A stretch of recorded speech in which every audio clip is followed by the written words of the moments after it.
ಓಂ ಸಮರ್ಥ ಸದ್ಗುರು ಶ್ರೀ ಸಾಯಿನಾಥಾಯ ನಮಃ. ಶ್ರೀ ಸಾಯಿ ಲೀಲಾಮೃತ ಅಧ್ಯಾಯ 7. ಸಕಲ ಸಾಧುಗಳ ಸ್ವರೂಪ.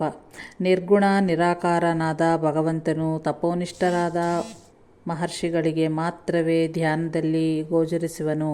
ಸಾಮಾನ್ಯರನ್ನು ಉದ್ಧರಿಸಬೇಕೆಂದು ಅವನೇ ಪರಿಪೂರ್ಣರಾದ ಮಹಾತ್ಮರುಗಳ ರೂಪದಲ್ಲಿ ಭೂಮಿಯ ಮೇಲೆ ಪ್ರಾಪ್ತನಾಗುವನೆಂದು ಭಾಗವತಾದಿ ಸದ್ಗ್ರಂಥಗಳು ಹೇಳುತ್ತಲಿವೆ. ಆದರೆ ಅಷ್ಟು ಮಂದಿ ಮಹಾತ್ಮರ ರೂಪದಲ್ಲಿರುವ ದೈವವೇ ಶ್ರೀ ಸಾಯಿನಾಥರಾಗಿ ವಿಶೇಷವಾಗಿ ಅವತರಿಸಿರುವುದೆಂದು ಭಕ್ತರ ಅನುಭವಗಳು ನಿರೂಪಿಸುತ್ತಿವೆ.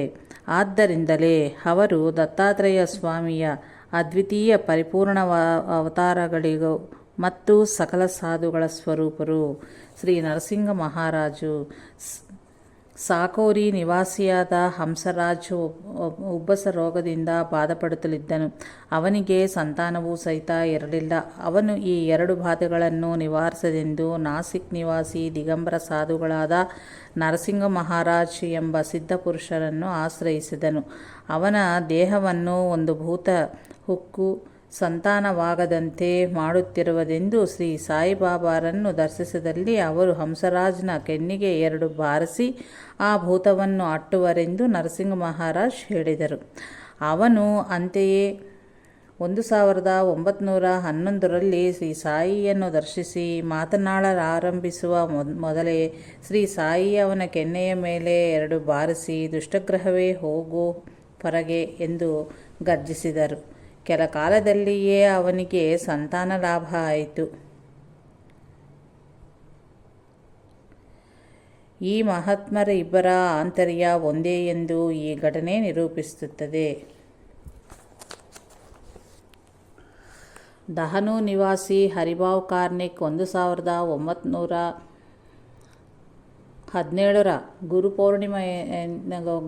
ಗುರುಪೌರ್ಣಿಮದಿಂದ ಈ ಶ್ರೀ ಸಾಯಿನಾಥ ಭಗವಾನನ್ನು ದರ್ಶಿಸಿ ಅರ್ಪಣೆ ಪಡೆದು ದ್ವಾರಕಾಮಾಯಿಯ ಮೆಟ್ಲೆ ಇಳುತ್ತಿದ್ದಾಗ ಬಾಬಾರಿಗೊಂದು ರೂಪಾಯಿ ದಕ್ಷಿಣೆ ಇತ್ತರೆ ಚೆನ್ನಾಗಿರುವುದೆಂದು ಚಿಂತಿಸಿದನು.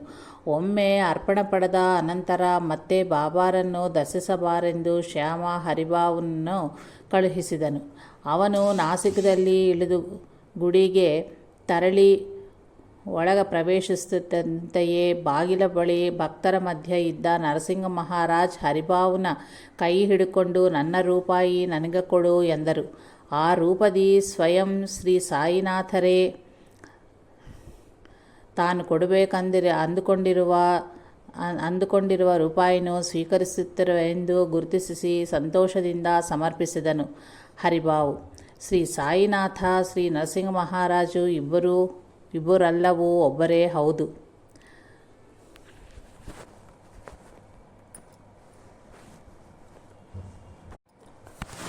ಮೌಲಿ ಸಾಹೇಬ್ ಶ್ರೀಮಂತನಾದ ಶಾಬುರ್ಜಿಗೆ ಸಂತಾನವೇ ಇರಲಿಲ್ಲ. ಯಾತ್ರೆ, ದಾನ, ಧರ್ಮಾದಿಗಳು, ಶಾಂತಿ ಕಾರ್ಯಕ್ರಮಗಳನ್ನು ನೆರವೇರಿಸಿದರೂ ಲಾಭವೇ ಆಗಲಿಲ್ಲ. ದಾಸಗಣನ ಸಲಹೆಯ ಮೇರೆಗೆ ಶಾಪುರ್ಜಿನ್ ಶ್ರೀ ಸಾಯಿನಾಥ ಮಹಾರಾಜನನ್ನು ದರ್ಶಿಸಿದನು. ಅವನ ಮೊರೆ ಕೇಳದ ಶ್ರೀ ಸಾಯಿ 5 ರೂಪಾಯಿಗಳನ್ನು ದಕ್ಷಿಣೆಯಾಗಿ ಕೇಳಿದರಾದರೂ ಮತ್ತೆ ತಮಗೆ ಇದುವರೆಗೆ 3 ರೂಪಾಯಿ 14 ಕಣೆಗಳು ತಲುಪಿದೆ ಅಂತ ಹೇಳಿ 1 ರೂಪಾಯಿ 2 ಆಣೆಗಳನ್ನು ಮಾತ್ರವೇ ಸ್ವೀಕರಿಸಿ ಆಶೀರ್ವಾದ ಮಾಡಿದರು. ಮೊದಲನೆಯ ಬಾರಿ ಶಿರಡಿಗೆ ಭೇಟಿ ಇತ್ತ ಶಾಪುರ್ಜಿಗೆ ಶ್ರೀ ಸಾಯಿನಾಥರ ಮಾತುಗಳು ಅರ್ಥವಾಗದೆ ದಾಸಗಣನ್ನು ಕೇಳಿದನು. ಆಗ ದಾಸಗಣು ಆಲೋಚಿಸಲು ಒಂದು ದಿನ ನಾಂದೇಡ್ನಲ್ಲಿ ಮೌಲಿ ಸಾಹೇಬ್ರೆಂಬ ಸಾಧುವಿಗೆ ಶಾಪುರ್ಜಿ ಸತ್ಕರಿಸಿದುವನ್ನು ನೆನಪಿಸಿಕೊಂಡನು. ಅಂದಿನ ಖರ್ಚು ಚೀಟಿಯನ್ನು ನೋಡಲು 3 ರೂಪಾಯಿ 14 ಅಣೆಗಳು ಆಗಿದ್ದವು. ಆ ರೂಪದಲ್ಲಿ ಶ್ರೀ ಸಾಯಿನಾಥರಿಗೆ ಸೇರುವುದೆಂದು ದಾಸಗಣು ವಿವರಿಸಿದನು. ಅನಂತರ ಶಾಪುರ್ಜಿಗೆ 12 ಮಂದಿ ಮಕ್ಕಳಾಗಿ 4 ಜನ ಜೀವಿಸಿದರು.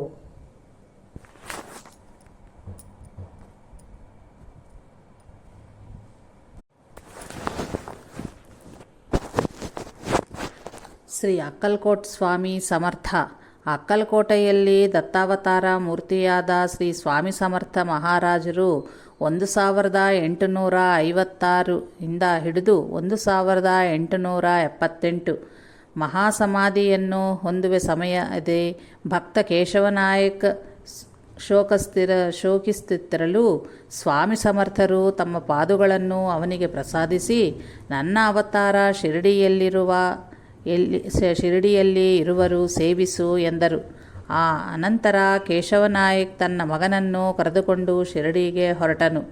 ರೈಲಿನಲ್ಲಿ ಶಿರಡಿಗೆ ಪ್ರಯಾಣಿಸುತ್ತಿದ್ದ ಸಹ ಪ್ರಯಾಣಿಕರು ಭೇಟಿಯಾಗಿ ಸಾಯಿ ಕೇವಲ ಹುಚ್ಚು ಫಕೀರು ಅಂದರು. ಆದರೂ ಶಿರಡಿಯ ತಲುಪದ ಅನಂತರ ಕೇಶವನಾಯಕ್ನೊಂದಿಗೆ ಅವರು ಮಸೀದಿಯ ಬಳಿ ಬಂದರು. ಹಾಗೆ ಶ್ರೀ ಸಾಯಿ ಕೇಶವನಾಯಕ್ನೊಂದಿಗೆ ನೀನು ಮತ್ತೆ ನಿನ್ನ ಮಗ ಬರಬಹುದು, ಮಿಕ್ಕಿದವರು ಬಂದರೆ ಭ್ರಷ್ಟರಾಗುವರು ಎಂದರು. ಅನಂತರ ಬೇವಿನ ಮರದ ಕೆಲವು ಎಲೆಗಳನ್ನು ಎಲ್ಲರಿಗೂ ಹಂಚಿ ರುಚಿ ನೋಡು ಅಂದರು. ಅವು ನಾಯಕರುಗಳಿಗೆ ಸಿಹಿಯಾಗಿಯೂ ಮಿಕ್ಕರವರಿಗೆ ಅತಿ ಕಹಿಯಾಗಿಯೂ ಇದ್ದವು. ಸದ್ಗುರು ಭಕ್ತರಿಗೆ ಸಂಸಾರ ಮಧುರ ಸಿಹಿಯಾಗಿಯೂ ವಿದ್ಯಾ ಅಹಂಕಾರಿಗಳಿಗೆ ಕಹಿಯಾಗಿಯೂ ಇರುತ್ತದೆ.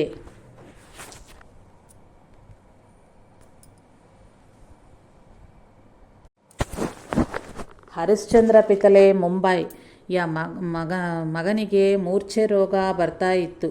ಎಷ್ಟೆಷ್ಟೋ ಔಷಧ ಉಪಚಾರಗಳನ್ನು ಪಡೆದರೂ ಗುಣಮುಖ ಆಗಲಿಲ್ಲ. ಮಿತ್ರ ಸಹಾಯ ಮೇರೆಗೆ ಶ್ರೀ ಸಾಯಿನಾಥರನ್ನು ದರ್ಶಿಸಲು ಅವರ ದಿವ್ಯ ಆಶೀರ್ವಾದದಿಂದ ಗುಣಮುಖ ಆಯಿತು. ಅನಂತರ ಅವರಿಗೆ ಹಿಂದಿರುಗಲು ಅನುಮತಿ ನೀಡುವ ಸಮಯದಲ್ಲಿ ಶ್ರೀ ಸಾಯಿ, ಬಾಪು, ಇದುವರೆಗೆ ನಿಮಗೆ 2 ರೋಗಗಳನ್ನು ಕೊಟ್ಟಿದ್ದೀನಿ, ಈಗ ಮತ್ತೆ 3 ರೋಗಗಳನ್ನು ಕೊಡುತ್ತಾ ಇದ್ದೀನಿ. ಇವುಗಳನ್ನು ಪೂಜಿಸು, ಒಳ್ಳೆಯದಾಗುತ್ತದೆ ಎಂದು 3 ಕಾಸುಗಳನ್ನು ಕೊಟ್ಟರು. ಮೊಟ್ಟಮೊದಲನೇ ಬಾರಿ ಶಿರಡಿಯ ದರ್ಶಿಸಿದ ಹರಿಶ್ಚಂದ್ರ ಪಿತಲೆಗೆ ಬಾಬಾರ ಈ ಮಾತುಗಳು ಅರ್ಥವಾಗದೆ ಮನೆಗೆ ತೆರಳಿ ತನ್ನ ತಾಯಿಯನ್ನು ಕೇಳಿದನು. ಆಗ ಅವನ ತಾಯಿ, ನಿನ್ನ ಸಣ್ಣಿಂದಲ್ಲಿ ನಾವು ಅಕ್ಕಲ್ಕೋಟ್ ಶ್ರೀ ಸ್ವಾಮಿ ಸಮರ್ಥರನ್ನು ದರ್ಶಿಸಿದೆವು. ಆಗ ಶ್ರೀ ಸ್ವಾಮಿ ಸಮರ್ಥರು 2 ರೋಗಗಳನ್ನು ಕೊಟ್ಟು ಪೂಜಿಸಿಕೊಳ್ಳೆಂದರು. ನಿಮ್ಮ ತಂದೆ ಮರಣ ಆದಮೇಲೆ ಅವು ಕಾಣವೇ ಇಲ್ಲ. ಶ್ರೀ ಸ್ವಾಮಿ ಸಮರ್ಥರು ಮಹಾರಾಜರು ಈಗ ಶ್ರೀ ಸಾಯಿಬಾಬಾ ರೂಪದಲ್ಲಿ ನಿನ್ನನ್ನು ಅನುಗ್ರಹಿಸಿರುವರು ಎಂದರು.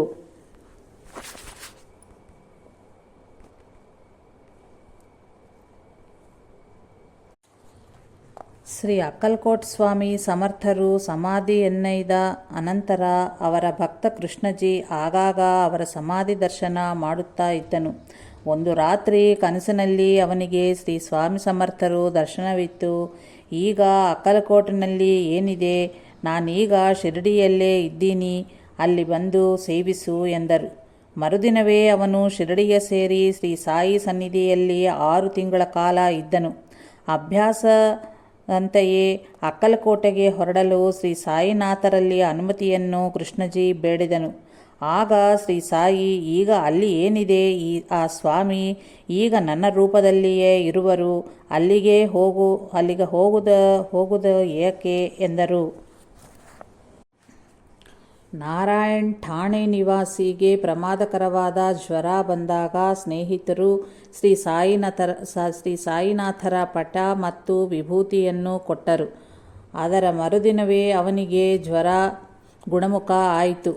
ಆದರೂ ದತ್ತಾತ್ರೇಯರ ಅವತಾರ ಪುರುಷರಾದ ಅಕ್ಕಲಕೋಟ ಸ್ವಾಮಿ ಸಮರ್ಥ ಪಟದ ಪಕ್ಕದಲ್ಲಿಯೇ ಫಕೀರರಾದ ಶ್ರೀ ಸಾಯಿನಾಥರ ಪಟವನ್ನು ಇಡಬಾರದೆಂದು ತಿಳಿದು ದೂರವಾಗಿ ಇಟ್ಟನು.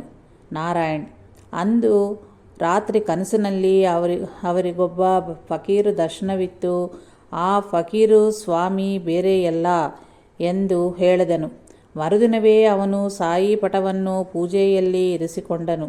ಮತ್ತೊಮ್ಮೆ ಆರತಿಯ ಸಮಯದಲ್ಲಿ ಸಾಯಿನಾಥರು ಬಾಪು ಸಾಹೇಬ್ ಜೋಗುಗೆ ಅಕ್ಕಲ್ಕೋಟ್ ಶ್ರೀ ಸ್ವಾಮಿ ಸಮರ್ಥರಾಗಿ ದರ್ಶನ ಕೊಟ್ಟರು. ಶ್ರೀ ಅಕ್ಕಲ್ಕೋಟ್ ಸ್ವಾಮಿ ಸಮರ್ಥರೇ ಶ್ರೀ ಶಿರಡಿ ಸಾಯಿ ಸಮರ್ಥರು, ಇಬ್ಬರೂ ಒಬ್ಬರೇ.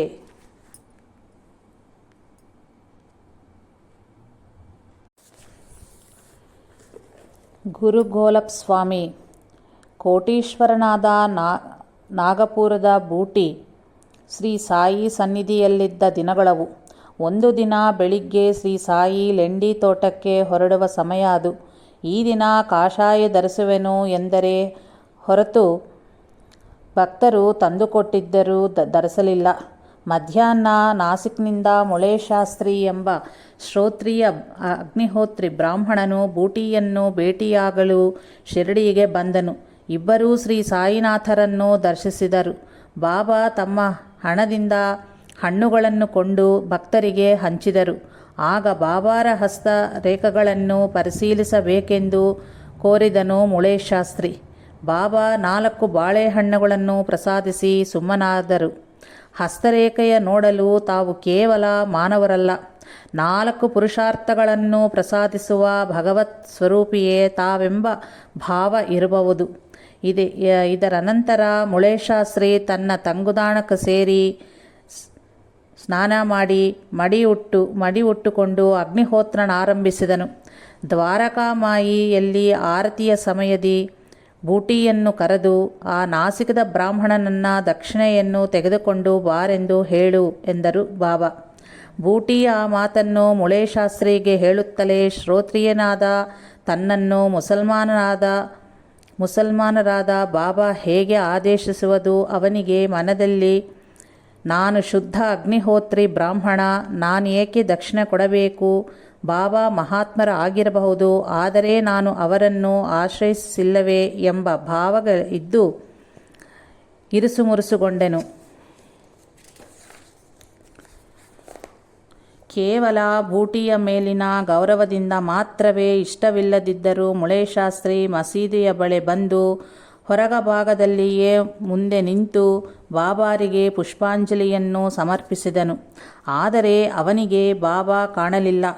ಆ ಸ್ಥಾನದಲ್ಲಿ ಅವನ ಗುರುವರ್ಯರಾದ ಗೋಲಪ್ ಸ್ವಾಮಿ ಕಾಷಾಯಧಾರಿಯಾಗಿ ಆಸೀನರಾಗಿದ್ದರು.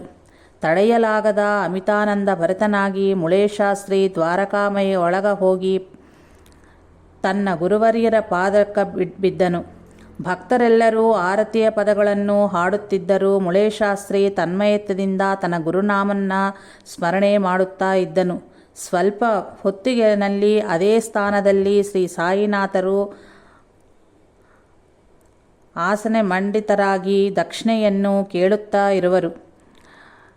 ಕುಲಗರ್ವ ವಿದ್ಯಾಗರ್ವ ನಶಿಸಿ ಆನಂದ ಬಾಷ್ಪಗಳನ್ನು ಸುರಿಸುತ್ತಲೂ ದಕ್ಷಿಣೆಯನ್ನು ಮುಳೇಶಾಸ್ತ್ರಿ ಸಮರ್ಪಿಸಿದನು.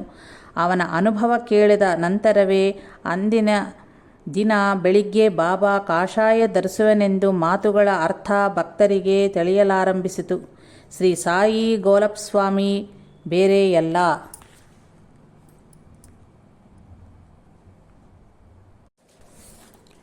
ಕಾಕಾ ಮಹಾರಾಜ್ ಒಂದು ದಿನ ಶಿರಡಿಗೆ ಬಂದ ಡಾಕ್ಟರ್ ಪಂಡಿತನನ್ನು ಭಕ್ತನಾದ ದಾದಾ ಕೇಲ್ಕರ್ನ ಮನೆಗೆ ಹೋಗೆಂದು ಹೇಳಿ ದಾರಿಯನ್ನೂ ಸಹಿತ ಹೇಳಿದರು ಬಾಬಾ. ಅನಂತರ ಕೆಲ ಹೊತ್ತಿನಲ್ಲಿಯೇ ಡಾಕ್ಟರ್ ಪಂಡಿತ್ನೊಂದಿಗೆ ದ್ವಾರಕಾಮಾಯಿಗೆ ಸೇರಿ ಕೇಲ್ಕರ್ ಬಾಬಾರನ್ನು ಪೂಜಿಸಿದನು. ಆಗ ಡಾಕ್ಟರ್ ಪಂಡಿತ್ ಪೂಜೆಗಾಗಿ ತಂದಿರ ತಟ್ಟೆಯಲ್ಲಿ ಇದ್ದ ಗಂಧವನ್ನು ತೆಗೆದುಕೊಂಡು ಬಾಬಾರ ಹಣೆಗೆ ಹಚ್ಚಿದನು. ಯಾರನ್ನೂ ಹಾಗ ಮಾಡಗೂಡದ ಬಾಬಾ ಹಾಗೆ ಹಣೆಗೆ ಗಂಧವಿರಿಸಿದರೂ ಸುಮ್ಮನೆ ಇದ್ದರು. ಹಾಗಾಗಿ ಅದರ ಕಾರಣ ಕೇಳಿದ ಕೇಲ್ಕರನಿಗೆ ಅವನಿಗೆ ಧೋಪೇಶ್ವರದಲ್ಲಿ ಕಾಕಾ ಮಹಾರಾಜ್ ಎಂಬ ಬ್ರಾಹ್ಮಣ ಗುರುವು ಇದ್ದಾರೆ, ನನ್ನಲ್ಲಿ ಅವರನ್ನು ದರ್ಶಿಸಿ ಅವನ್ನು ಹಾಗೆ ಮಾಡಿದ್ದಾನೆ, ನಾನು ಹೇಗೆ ಬೇಡನ್ನಲಿ ಎಂದರು ಬಾಬಾ. ಶ್ರೀ ಗೋಪಾಲ್ ದಾಸ್ ನಾಸಿಕ್ದಲ್ಲಿ ಆ ಸಾಧು ಯಾರು? ಸಗುಣಮೇರು ನಾಯಕ್ ಎಂಬ ಯುವಕನು ನರಸೋಬವಾಡಿ ಎಂಬ ಕ್ಷೇತ್ರವ ದರ್ಶಿಸಿ ಶ್ರೀ ವಾಸುದೇವಾನಂದ ಸರಸ್ವತಿ ಎಂಬ ಮಹಾತ್ಮರ ದರ್ಶನಗೈದನು. ಇವನನ್ನು ನೋಡುತ್ತಲೇ ಆ ಸನ್ಯಾಸಿ, ನೀನೊಬ್ಬ ಮಹಾತ್ಮರ ದರ್ಬಾರಿಗೆ ಸೇರಿದವನು, ನಿನಗೆ ಇದಕ್ಕಂತಲೂ ಇನ್ನೇನು ಬೇಕು ಎಂದರು. ಅವನಿಗೆ ಆ ಮಾತು ಅರ್ಥವಾಗಲಿಲ್ಲ. ಅನಂತರ ಅವನು ಕಾಲೇಜಿನಲ್ಲಿ ಓದುತ್ತಿರಲು ನಾಸ್ತಿಕ ಪ್ರಭಾವದೊಳಕ್ಕೆ ಆಗಿ ಅವನ ಸಂದೇಹವನ್ನು ತೀರಿಸಲಾಗದೆ ಅವನ ತಂದೆ ಬಾಬಾರನ್ನು ದರ್ಶಿಸಿದನು. ಅವನು 1912ರಲ್ಲಿ ಶಿರಡಿಗೆ ಸೇರಿದನು. ಅವನನ್ನು ನೋಡುತ್ತಲೇ ಅವನ ಮಾತೃಭಾಷೆಯಾದ ಕನ್ನಡದಲ್ಲಿ ದೇವರು ಇಲ್ಲ ಅಂತೀಯಾಕೆ, ನಿಶ್ಚಯವಾಗಿಯೂ ಇರುವನು ಎನ್ನುತ್ತಲೇ ಅವನ ಕಣ್ಣಲ್ಲಿ ಕಣ್ಣಿಟ್ರು ಬಾಬಾ. ಒಂದು ವಾಕ್ಯ, ಒಂದು ನೋಟ ಮಾತ್ರದಿಂದಲೇ ಅವನ ಎಲ್ಲ ಸಂಶಯಗಳಲ್ಲೂ ತೀರಿಹೊಂದವು. ತದನಂತರ ಅವನು ದ್ವಾರಕಾಮಾಯಿಗ ಒಳಗ ಪ್ರವೇಶಿಸಿ ಶ್ರೀ ಸಾಯಿನಾಥ ಮಹಾರಾಜರ ದಿವ್ಯ ವರ್ಚಸ್ಸಿಗೆ ತನ್ಮಯನಾಗಿ ಕಣ್ಣು ಹಾಕದಂಗೆ ನೋಡುತ್ತಾ ಕೂತಿದ್ದನು. ಆಗ ಶ್ರೀ ಸಾಯಿ ನಗುತ್ತಲೇ, ಏನು ಹುಚ್ಚನಂತೆ ಹಾಗೆ ನೋಡುತ್ತಾ ಇದ್ದಿ? ನೀನು ಬಾಲ್ಯದಲ್ಲಿ ಪಶುಗಳನ್ನು ಮೇಯಿಸುತ್ತಿದ್ದಾಗ ಬಂದಿಲ್ಲವಾ ಏನು, ಮರೆತೀಯಾ ಎಂದರು. ನಮ್ಮ ತಾಯಿ ತಂದೆರು ಇಲ್ಲೇ ಇದ್ದಾರೆ, ನಾವು ಇಲ್ಲಿಯೇ ಇರಬೇಕು ಎಂದರು. ಸಗುಣ ಮನೆಯ ಸೇರಿ ತನ್ನ ತಾಯಿಗೆ ಶ್ರೀ ಸಾಯಿನಾಥರು ಹೇಳಿದ್ದು ವಿವರಿಸಿದನು. ಆಗ ಆಕೆ, ನಿನ್ನ 9ನೇ ವಯಸ್ಸಿನಲ್ಲಿ ನೀನು ಹೊಲದಲ್ಲಿ ಪಶುಗಳನ್ನು ಮೇಯಿಸುತ್ತಿದ್ದಾಗ ಒಬ್ಬ ಸಾಧು ಬಂದು ನಿನ್ನನ್ನು ಕರೆದರು. ನೀನು ನನಗೆ ಹೇಳಲು ನಾನು ಅವರಿಗೆ ಭಿಕ್ಷೆ ಇತ್ತನು. ಆಗ ಅವರು ನಿನ್ನೊಂದಿಗೆ ನೀನು ನನ್ನ ಬಳಿ ಯಾವಾಗ ಬರುವೆ ಎಂದು ಕೇಳಿ ಆಶೀರ್ವದಿಸಿ ಹೊರಟು ಹೋದರು ಎಂದಳು. ಆದರೆ ಆ ಸಾಧು ತಾವೇ ಎಂಬುದು ಶ್ರೀ ಸಾಯಿ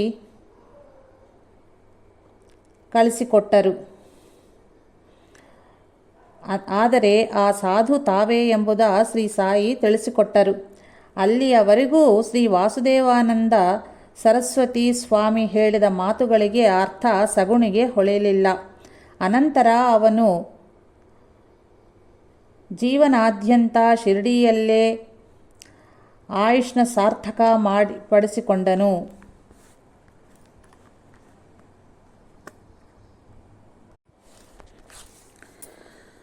ಶ್ರೀ ಗೋಪಾಲ್ದಾಸ್.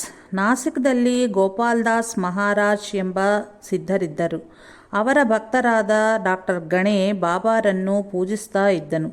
ಒಂದು ದಿನ ಅವನ ಮಾವನವರು ಶಿರಡಿಗೆ ಹೊರಟಲು ನಾಸಿಕ್ದ ಗೋಪಾಲ್ದಾಸರಿಗೆ ತನ್ನ ದಕ್ಷಿಣೆಯಾಗಿ 5 ರೂಗಗಳನ್ನು ಸಮರ್ಪಿಸರೆಂದು ಕೊಟ್ಟನು. ಅಂದಿನ ಸಾಯಂಕಾಲ ನಾಸಿಕ್ದ ರಾಮಾಲಯದಲ್ಲಿ ಸಾಧು ಸಂತರ್ಪಣೆಗಾಗಿ ಗೋಲಪ್ದಾಸ್ ತಾವೇ ಅಡಿಗೆ ಮಾಡುತ್ತಾ ಇದ್ದರು. ಬಹಳ ಮಂದಿ ಭಕ್ತರು ಅಲ್ಲಿ ಕಿಕ್ಕಿರಿಸಿ ಇದ್ದರು. ದಕ್ಷಿಣೆಯನ್ನು ತಲುಪಿಸುವುದೆಂತು ಎಂದ ಡಾಕ್ಟರ್ ಗಣೇನ ಮಾವನವರು ಆಲೋಚನೆ ಮಾಡ್ತಾ ಇದ್ದರು. ಗೋಪಾಲ್ದಾಸರು ಅವನನ್ನು ಕರೆದು 1, 2, 3, 4, 5 ಎಂದು ಲೆಕ್ಕ ಮಾಡಿ ದಕ್ಷಿಣೆಯನ್ನು ಕೇಳಿ ಪಡೆದರು. ಅನಂತರ ಪ್ರಸಾದ ಕೊಟ್ಟು ಓಡು ಇಲ್ಲದಿದ್ದರೆ ಬಂಡಿ ದೊರೆಯದು ಎಂದು ನಗುತ್ತಲೇ ವೀಳ್ಕೋಲು ಕೊಟ್ಟರು. ಅವನು ಶಿರಡಿಯ ಸೇರುತ್ತಲೇ ಬಾಬಾ ನಗುತ್ತಲೇ ಆ ಘಟನೆ ತಮಗೇ ನಡೆದಂತಾಗ ಹೇಳಿದರು. ಶ್ರೀ ಸಾಯಿ ಶ್ರೀ ಗೋಪಾಲ್ದಾಸ್ ಅವರು ಬೇರೆ ಅಲ್ಲ.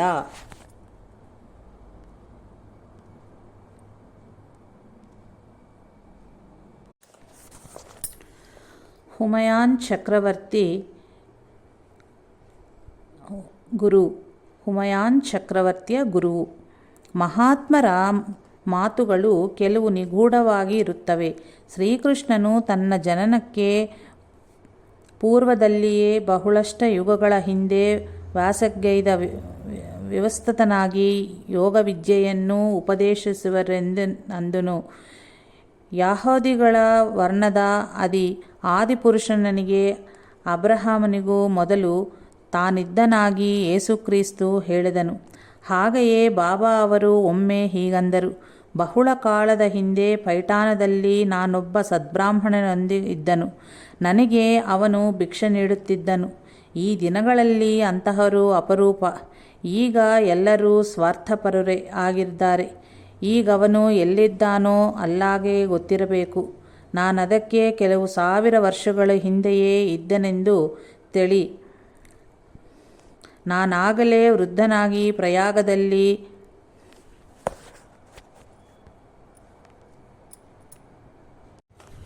ಚುಟ್ಟೆ ಸೇದುತ್ತಾ ಇದ್ದನು.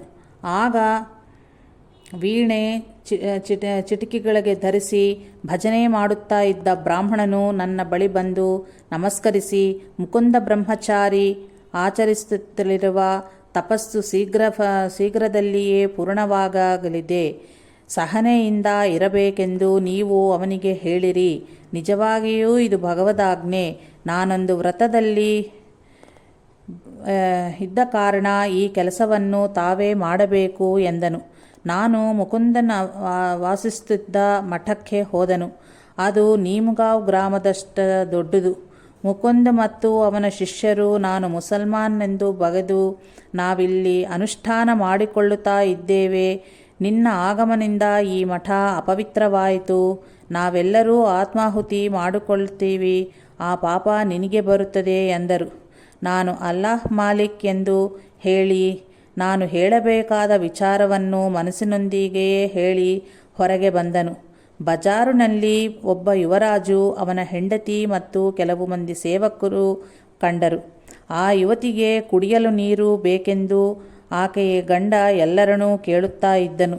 ನನ್ನ ಕಮ್ಮಂಡಲದಿಂದ ನೀರು ಕೊಟ್ಟೆನು. ಅದನ್ನು ಕುಡಿದು ಆಕೆ ನನ್ನ ಪಾದಗಳ ಮೇಲೆ ಬಿದ್ದಳು. ಆಕೆಯನ್ನು ಆಶೀರ್ವದಿಸಿದನು. ತಕ್ಷಣವೇ ಯುವರಾಜ್ ಮಂಡಿಯೂರಿ, ನನ್ನ ಗತಿ ಏನು, ನನಗೆ ಯಾರು ದಿಕ್ಕು ಎಂದು ಕೇಳಿದನು. ನಾನು ಅಮರಕೋಟೆಗೆ ಹೋಗಿರಿ, ಅಲ್ಲಿ ನಿಮಗೆ ಮಗ ಹುಟ್ಟುತ್ತಾನೆ. ಅವನು ಈ ದೇಶಕ್ಕೆ ರಾಜು ಆಗುತ್ತಾನೆ. ನಿನಗೆ ಯಾವ ಭಯವೂ ಇಲ್ಲ ಎಂದು ಆಶೀರ್ವದಿಸಿದನು. ಅವರು ಅಂತೆಯೇ ಹೋದರು. ಅವರಿಗೆ ಹುಟ್ಟಿದ ಮಗನ ಹೆಸರು ಜಲಾಲುದ್ದೀನ್ ಮೊಹಮ್ಮದ್. ಅವನೇ ಅನಂತರ ಅಕ್ಬರ್ ಚಕ್ರವರ್ತಿಯಾಗಿ ವಿಖ್ಯಾತಿಯಾದನು. ಎಲ್ಲವೂ ಭಗವಂತನ ಕೃಪೆ.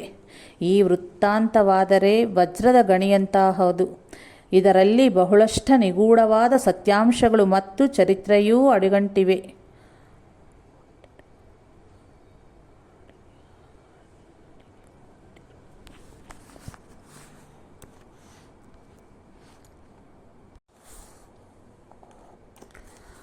ಮುಕುಂದ ಬ್ರಹ್ಮಚಾರಿಯಂತಹ ಆಚಾರ ಪರಾಯಣರಾದ ತಪಸ್ವಿಗಳು, ಶಿಷ್ಯರು ಅವರ ಮಠದಂಥವು ದೇಶದಲ್ಲಿ ಬಹಳಷ್ಟು ಇರಬಹುದು.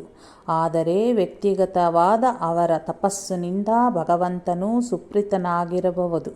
ಆದರೆ ಒಂದೆಡೆ ಬ್ರಹ್ಮಜ್ಞಾನಿಗಳ ವಿಷಯದಲ್ಲಿ ಕುಲ, ಮತ, ಅವರ ಜನ್ಮ, ಪೂರ್ವೋತ್ತರ, ಬಾಹ್ಯದ ಅವರ ವೇಷಭಾಷೆಗಳನ್ನು ಹಚ್ಚಿಕೊಳ್ಳದೆ ಅವರನ್ನು ಪೂಜಿಸಿ ಅವರ ಹಿತವಚನಗಳನ್ನು ಗಳೆದು ವಿಧೇಯರಾಗಿರಬೇಕೆಂದು ಸರ್ವಶಾಸ್ತ್ರಗಳು ಸಾರುತ್ತಲಿದ್ದರೂ ಮತಮೌಢ್ಯದಿಂದ ಜನರು ಮಹಾತ್ಮರನ್ನು ಕಡೆಗಣಿಸುವುದು ಇಡೀ ರಾಷ್ಟ್ರಕ್ಕೆ ಅರಿಷ್ಟವು. ಒಂದೆಡೆ ಮುಕುಂದನ ನಡವಳಿಕೆಯ ಬಗ್ಗೆ ಹೇಳುತ್ತಲೇ ಮತ್ತೊಂದೆಡೆ ಶ್ರೀ ಸಾಯಿನಾಥರು ತಾವು ಚುಟ್ಟ ಸೇದುತ್ತಲಿದ್ದರೂ ಒಬ್ಬ ಸದ್ಬ್ರಾಹ್ಮಣನು ಭಗವದಾಜ್ಞೆಯನ್ನು ಹೊಂದಿದವನೂ ಸಹ ತಮಗೆ ನಮಸ್ಕರಿಸರೆಂದು ಹೇಳಿದ್ದರು. ಈ ಪರಮ ಸತ್ಯಕ್ಕೆ ಚರಿತ್ರೆಯಲ್ಲಿ ಲೆಕ್ಕ ಸಿಗದಷ್ಟು ನಿದರ್ಶನಗಳು ಇರುವು.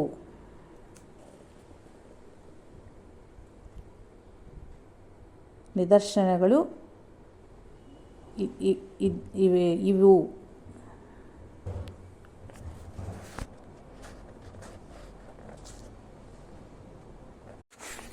ಈ ಪರಮಸತ್ಯಕ್ಕೆ ಚರಿತ್ರೆಯಲ್ಲಿ ಲೆಕ್ಕಕ್ಕೆ ಸಿಗದಷ್ಟು ನಿದರ್ಶನಗಳು ಇದ್ದವು. ಮತದ್ವೇಷಕ್ಕೊಳಗಾಗಿ ಮನುಷ್ಯತ್ವ ಕಳೆದುಕೊಂಡು ಮನುಜರೇ ಆದ ರಾಜಕುಮಾರಿಗೆ ಕುಡಿಯಲು ನೀರನ್ನು ನೀಡಲು ನಿರಾಕರಿಸುವುದು ದೈವ ನಿರ್ಣಯಿಸಿದ ಧರ್ಮಕ್ಕೆ ಕಳಂಕಪ್ರದವು. ಮಾನವರು ಯಾವ ದೇಶಕ್ಕೆ ಯಾವ ಮತಕ್ಕೆ ಸೇರಿದವರೆಂಬ ಅನ್ಯ ಭಾವಗಳನ್ನು ತೋರದು ಸಹ ಮಾನವರೊಂದಿಗೂ ಮತ್ತು ಮಹಾತ್ಮರೊಂದಿಗಳಿಗೂ ಪ್ರೇಮದಿ ಧರ್ಮಬದ್ಧವಾಗಿ ನಡೆದುಕೊಂಡಲ್ಲಿ ದೈವಕೃಪಾ ಲಭಿಸುವುದು. ಇಲ್ಲದಿದ್ದರೆ ದೇಶಕ್ಕೆ ಪತನೆ ಪರಾಧೀನತೆಗಳು ತಪ್ಪದು ಎಂದು ಶ್ರೀ ಸಾಯಿನಾಥರು ಸೂಚಿಸಿರುವರು. ಮಹಾತ್ಮರ ನಡುವೆ ಬಾಹ್ಯವಾದ ಆಚಾರ ಮತಭೇದಗಳಿಗೂ ಅತೀತವಾದ ಪ್ರೇಮಪೂರ್ಣ ಸಂಬಂಧಗಳು ಇರುತ್ತವೆ. ಆದ್ದರಿಂದಲೇ ಶ್ರೀ ಸಾಯಿನಾಥರಿಗೆ ಆ ಸದ್ಬ್ರಾಹ್ಮಣನು ನಮಿಸಿದನು. ಅದಕ್ಕೂ ಪೂರ್ವದಲ್ಲಿ ಪೈಠಾನದ ಒಬ್ಬ ಸದ್ಬ್ರಾಹ್ಮಣನು ಶ್ರೀ ಸಾಯಿನಾಥರನ್ನು ತನ್ನ ಮನೆಯಲ್ಲೇ ಇರಿಸಿಕೊಂಡು ನಿತ್ಯವೂ ಅವರಿಗೆ ಭಿಕ್ಷನು ಕೊಟ್ಟು ಇದ್ದನು. ಮೊದಲ ದತ್ತಾವತಾರಗಳಾಗೂ ಅವರ ರೂಪವೇ ಹೌದು. ಸಿಂಧಿಯಾಗೆ ಹೆಣ್ಣು ಮಕ್ಕಳೇ ಇದ್ದರು, ಗಂಡು ಸಂತಾನ ಇರಲಿಲ್ಲ. ಅವನು 1903ರಲ್ಲಿ ಗಾಣಗಾಪುರವನ್ನು ದರ್ಶಿಸಿ ತನಗೆ ಗಂಡು ಸಂತಾನವಾದದಲ್ಲಿ ದರ್ಶನಕ್ಕೆ ಬರ್ತೀನಿ ಅಂತ ಹರಕೆ ಹರಿಸಿಕೊಂಡನು. ಆದರೆ ಗಂಡು ಸಂತಾನ ಆಯಿತು, ಆದರೆ ಹರಕೆ ತೀರಿಸಲಿಲ್ಲ. ಅವನು 1914ರಲ್ಲಿ ಶಿರಡಿಯ ದರ್ಶಿಸಿದನು. ಅವನನ್ನು ನೋಡುತ್ತಲೇ ಉಗ್ರವಾದ ಶ್ರೀ ಸಾಯಿ, ಒಬ್ಬ ಮಗ ಹುಟ್ಟಿದನೆಂದು ನಿನಗೆ ಇಷ್ಟು ಗರ್ವವೇ? ಈ ಅದೃಷ್ಟ ನಿನ್ನ ಹಣೆಯಲ್ಲೇ ಬರದೇ ಇರಲಿಲ್ಲ. ನನ್ನ ಶರೀರವ ಹರಿದು ನಿನಗೊಬ್ಬ ಮಗನ್ನ ಪ್ರಸಾದಿಸಿದನು ಎಂದರು. 15 ಶತಾಬ್ದಕ್ಕೆ ಸೇರಿದ ಶ್ರೀ ನೃಸಿಂಹ ಸರಸ್ವತಿಯೇ ಇಂದಿನ ಶ್ರೀ ಸಾಯಿಬಾಬಾ ಎಂದು ಸಿಂಧಿಯಾ ಗುರುತಿಸಿದನು. ಬಾಬಾ ಹೇಳಿದ ಕತೆ. ಒಂದು ದಿನ ಕೆಲವು ಮುಸಲ್ಮಾನರು ತಮ್ಮೊಂದಿಗೆ ಔತ್ನಾಗಯ್ಯರೆಂದು ಪಟ್ಟು ಹಿಡಿದರು. ಬ್ರಾಹ್ಮಣನಾದ ನನಗೆ ಮಾಂಸಾಹಾರ ನಿಷೇಧವೆಂದು ಹೇಳಿದರೂ ಅವರು ಕೇಳಲಿಲ್ಲ. ಆಗ ನಾನು ಅಡುಗೆಯಾದ ಪದಾರ್ಥಗಳ ಮೇಲೆ ವಸ್ತ್ರ ಹೊದಿಸಿ ಭಗವಂತನನ್ನು ಪ್ರಾರ್ಥಿಸಿದನು. ಮತ್ತೆ ಹೊದಿಸಿದ ವಸ್ತ್ರಗಳನ್ನು ತೆಗೆಯಲು ಆ ಮಾಂಸವು ದೊಡ್ಡ ದೊಡ್ಡ ಗುಲಾಬಿ ಹೂವುಗಳಾಗಿದ್ದವು. ಆ ಮುಸಲ್ಮಾನರು ಆಶ್ಚರ್ಯಪಟ್ಟು ಕ್ಷಮಾಯಾಚಿಸಿದರು. ಈ ಲೀಲೆ 3ನೆಯ ದತ್ತಾವತಾರವಾದ ಶ್ರೀ ಮಾಣಿಕ್ ಪ್ರಭುವ ಚರಿತ್ರದಲ್ಲಿ ನಡೆದದಾಗಿದೆ. ಶ್ರೀ ಸಾಯಿ ಶ್ರೀ ಮಾಣಿಕ್ ಪ್ರಭುಗಳು ಇಬ್ಬರು ಒಬ್ಬರೇ ಎಂದಾಯಿತು. ದತ್ತಾತ್ರೇಯನು ತ್ರಿಮೂರ್ತ್ಯಾತ್ಮಕನು ಮತ್ತು ಪರಬ್ರಹ್ಮಸ್ವರೂಪಿ. ಸೃಷ್ಟಿಯ ಆದಿಯಲ್ಲಿ ಸೃಷ್ಟಿ ಸ್ಥಿತಿ ಲಯಗಳಾಗಿ ಕಾರಣವಾದ ತ್ರಿಗುಣಗಳ ತ್ರಿಮೂರ್ತಿಗಳು ಶ್ರೀ ಸಾಯಿ. ಪರಿಪೂರ್ಣ ದತ್ತಾವತಾರವಾದ ಕಾರಣ ಸದಾ ಸರ್ವದಾ ಗುರುಸ್ವರೂಪಿಯಾಗಿ ಮುನಿಜನ ವಂದ್ಯನಾಗಿ ಎಲ್ಲ ಮತಸ್ಥರನ್ನು ಅವರ ಧರ್ಮವನ್ನು ಪಾತ್ರತೆಯನ್ನು ಅನುಸರಿಸಿ ಅನುಗ್ರಹಿಸುತ್ತಲೂ ಬರ್ತಿರುವರು. ಆದ್ದರಿಂದಲೇ ಮೇಲಿನ ವೃತ್ತಾಂತದಲ್ಲಿ ತಾವು ಮುಕುಂದ ಬ್ರಹ್ಮಚಾರಿಯನ್ನು ಅನುಗ್ರಹಿಸಲು ಹೋದರಾದರೂ ಮುಕುಂದ ನಿರಸನ ಪ್ರತಿಕ್ರಿಯೆಯಿಂದ ನಿರಾಕರಿಸಿದನು. ತತ್ಫಲವಾಗಿ ಮುಕುಂದಗೆ ಜನ್ಮಾಂತರದಲ್ಲಿ ವ್ಯಕ್ತಿಗತವಾದ ಔನ್ನತ್ಯ ಉಂಟಾದರೂ ಸಾರ್ವಜನಿಕವಾದ ಅವನ ಸಂಕಲ್ಪ ನೆರವೇರಿಲ್ಲವೆಂದು ತದಂತರ ವೃತ್ತಾಂತ ತಿಳಿಸುತ್ತಿದೆ. ಭಕ್ತರಿಗೆ ತಾವೇ ದತ್ತಾತ್ರೇಯ ಮತ್ತು ದತ್ತಾತ್ರೇಯ ಅವತಾರಿಗಳಾದ ಶ್ರೀ ನೃಸಿಂಹ ಸರಸ್ವತಿ, ಶ್ರೀ ಮಾಣಿಕ್ ಪ್ರಭು, ಶ್ರೀ ಅಕ್ಕಲ್ಕೋಟ್ ಸ್ವಾಮಿ ಸಮರ್ಥರೆಂದು ಅನುಭವಗಳನ್ನು ಕೊಟ್ಟರು. ಆದ್ದರಿಂದಲೇ ಅವರುಗಳ ಚರಿತ್ರೆಯ ಪಾರಾಯಣವು ಪರಮ ಅವಶ್ಯಕವಾದೆಂದು ಶ್ರೀ ಸಾಯಿನಾಥರು ಸೂಚಿಸಿದರು.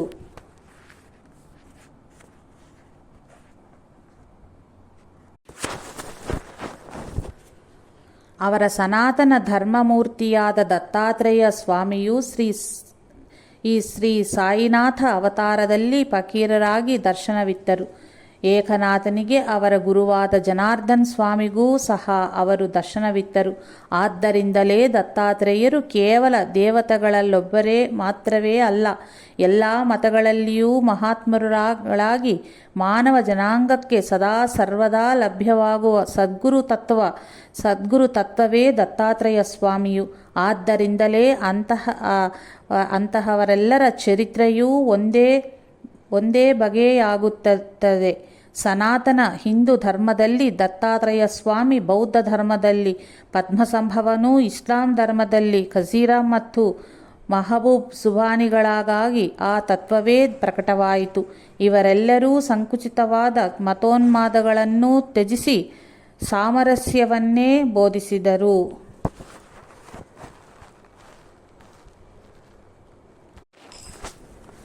ಫೆಬ್ರವರಿ 1918ರಲ್ಲಿ ಬಾಪೂಜಿ ಶಾಸ್ತ್ರಿ ಎಂಬ ಭಕ್ತನು ಗಂಗಾಜಲದಿಂದ ಶ್ರೀ ಸಾಯಿನಾಥರ ಪಾದಪದ್ಮಗಳನ್ನು ತೊಳೆದು ಪೂಜಿಸಿ ಶಿವಾಜಿ ಮಹಾರಾಜರ ಗುರುಗಳಾದ ಶ್ರೀ ಸಮರ್ಥ ರಾಮದಾಸ ಸ್ವಾಮಿಯವರ ಪುಣ್ಯತಿಥಿಯಾದ ದಾಸನವಮಿಗೆ ಸಜ್ಜನಗಡ್ಡಿಗೆ ಹೊರಡಲು ಅನುಮತಿ ಬೇಡಿದನು. ಆಗ ಶ್ರೀ ಸಾಯಿ ನಕ್ಕಿ,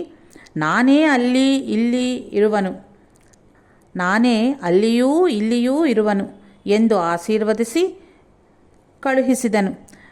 ಬಾಪೂಜಿ ಸಜ್ಜನಗಡ್ಡಿಗೆ ಹೋದನು. ಅಲ್ಲಿ ದಾಸನವಮಿಯ ದಿನ ಬೆಳಗಿನ ಜಾವ 5 ಗಂಟೆಗೆ ಬಾಬಾ ಭೌತಿಕವಾಗಿ ಸಶರೀರವಾಗಿ ದರ್ಶನ ಕೊಟ್ಟರು. ಶ್ರೀ ಸಾಯಿ ಸಮರ್ಥರೇ, ಸಮರ್ಥ ರಾಮದಾಸ ಸ್ವಾಮಿಯೇ ಎಂದಾಯಿತು. ಸದ್ಗುರು ಭಕ್ತನು ಸರ್ವವನ್ನು ತನ್ನ ಗುರುವಿನಲ್ಲಿಯೇ ದರ್ಶಿಸಬೇಕು. ಸದ್ಗುರು ಭಕ್ತನು ಸರ್ವವನ್ನೂ ತನ್ನ ಗುರುವಿನಲ್ಲಿಯೇ ದರ್ಶಿಸಬೇಕು.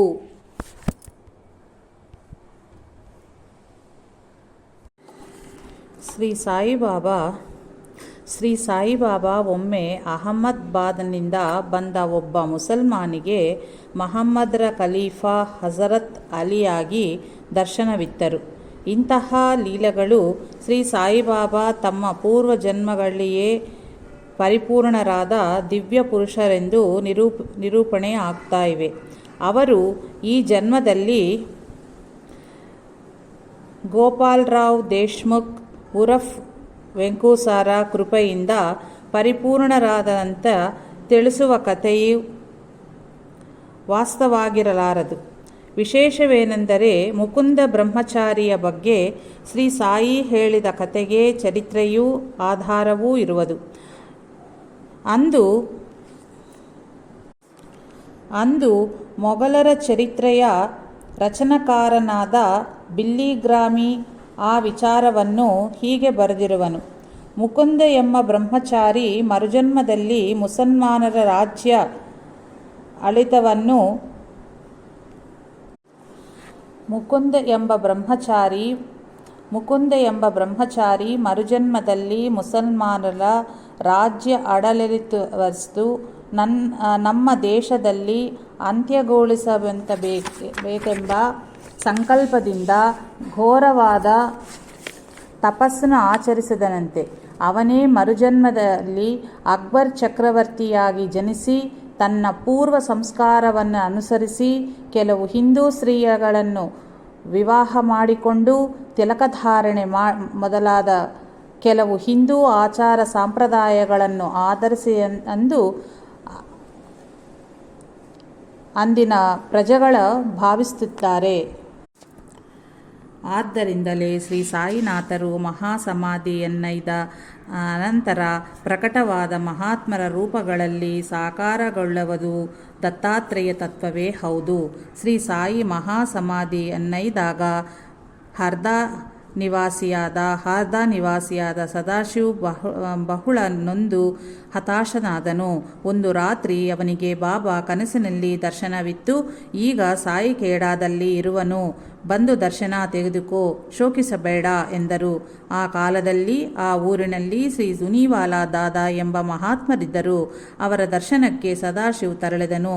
ಆದರೆ ಅವರ ಸ್ಥಾನದಿ ಕೆಲವು ನಿಮಿಷಗಳ ಕಾಲ ಸಾಕ್ಷಾತ್ ಶ್ರೀ ಸಾಯಿಬಾಬಾ ದರ್ಶನವಿತ್ತರು. ಇವರಿಬ್ಬರೂ ಬೇರೆಯಲ್ಲ, ವಿದೇಶದಿಂದ ತಿರುವಣ್ಣಾಮಲೈ ಭಗವಾನ್ ಶ್ರೀ ರಮಣ ಮಹರ್ಷಿಗಳ ಭಕ್ತನಾದ ಡೋಂಗ್ರೆ ಕುಟುಂಬ ಚೆನ್ನೈಗೆ ಬರುತ್ತಲೇ ಕೆಲವು ಸಾಯಿ ಭಕ್ತರು ಅವರನ್ನು ಚಂದ ನೀಡರೆಂದು ಕೋರಿದರು. ನಾವು ರಮಣ ಭಕ್ತರು ಎಂದರು ಶ್ರೀಮತಿ ಡೋಂಗ್ರೆ. ಶಿರಡಿಗೆ ಭೇಟಿಯುತ್ತರೆ ರಮಣ ಮಹರ್ಷಿ ಸಾಯಿಬಾಬಾ ಬೇರೆ ಎಲ್ಲವೆಂದು ನಿಮಗೇ ತಿಳಿಯುತ್ತದೆ ಎಂದು ಆ ಸಾಯಿ ಭಕ್ತರು ಹೇಳಿದರು. ಕೆಲ ಕಾಲದ ನಂತರ ಮುಂಬಯಿನಿಂದ ಶ್ರೀಮತಿ ಡೋಂಗ್ರೆ ಮತ್ತು ಆಕೆಯ ಸ್ನೇಹಿತರಾದ ಶ್ರೀಮತಿ ಭಾಟ್ಕಲ್ ರೊಂದಿಗೆ ಶಿರಡಿಗೆ ತೆರಳಿದರು. ಅಲ್ಲಿ ಗುರುಸ್ಥಾನದಿ ಶ್ರೀ ಸಾಯಿ ಪಟದಲ್ಲಿ ಇವರಿಬ್ಬರಿಗೂ ಭಗವಾನ್ ಶ್ರೀ ರಮಣ ಮಹರ್ಷಿಗಳ ದರ್ಶನ ಆಯಿತು. ಅವರು ಅತ್ಯಂತ ತೃಪ್ತರಾಗಿ ಅಲ್ಲಿಯೇ ಶ್ರೀ ಸಾಯಿಬಾಬಾರ ಜೀವನ ಚರಿತ್ರೆಯನ್ನು 1 ವಾರದ ಕಾಲ ಪಾರಾಯಣಗೈದರು. ಶ್ರೀ ಸಾಯಿನಾಥಾರ್ಪಣಮಸ್ತು. ಶುಭಂ ಭವತ್ತು. ಜೈ ಸಾಯಿ ಮಾಸ್ಟರ್.